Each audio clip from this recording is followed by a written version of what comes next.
सनातन धर्म में नागों और सर्पों का विशेष स्थान है। कई पौराणिक ग्रंथों जैसे कि वेद, पुराण, महाभारत और रामायण में नागों का उल्लेख मिलता है।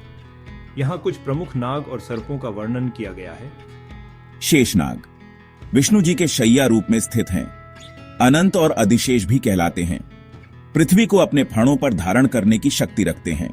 उनके अवतार के रूप में लक्ष्मण, रामायण और बलराम महाभारत को माना जाता है। वासुकी नाग समुद्र मंथन के समय मंदराचल पर्वत को लपेटने के लिए उपयोग किए गए थे।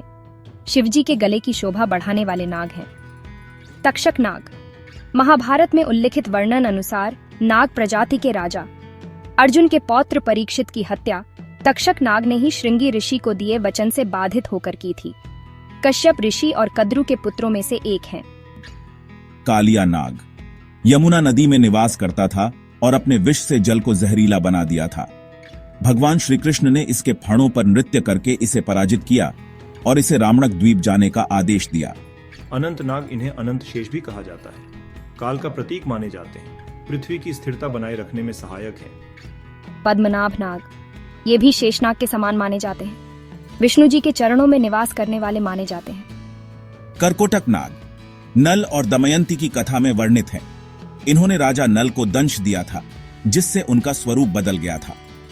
धनंजय नाग कश्यप ऋषि के पुत्र माने जाते हैं। इनका संबंध अष्टनागों में से एक के रूप में बताया जाता है। पिंगल नाग नाग जाति के प्रमुख नागों में से एक। नाग वंश के प्रमुख वंशज महाभारत में नागवंश के कई प्रसिद्ध राजा हुए, जैसे कि आर्यक नाग, वासुकी, तक्षक, नहुष, उलूपी आदि। अर्जुन की पत्नी उलूपी भी नागकन्या थी। नाग पंचमी और नागों की पूजा सनातन धर्म में नागों को देवताओं के साथ जोड़ा गया है और वे शक्ति, सृजन, विनाश और संरक्षण के प्रतीक माने जाते हैं।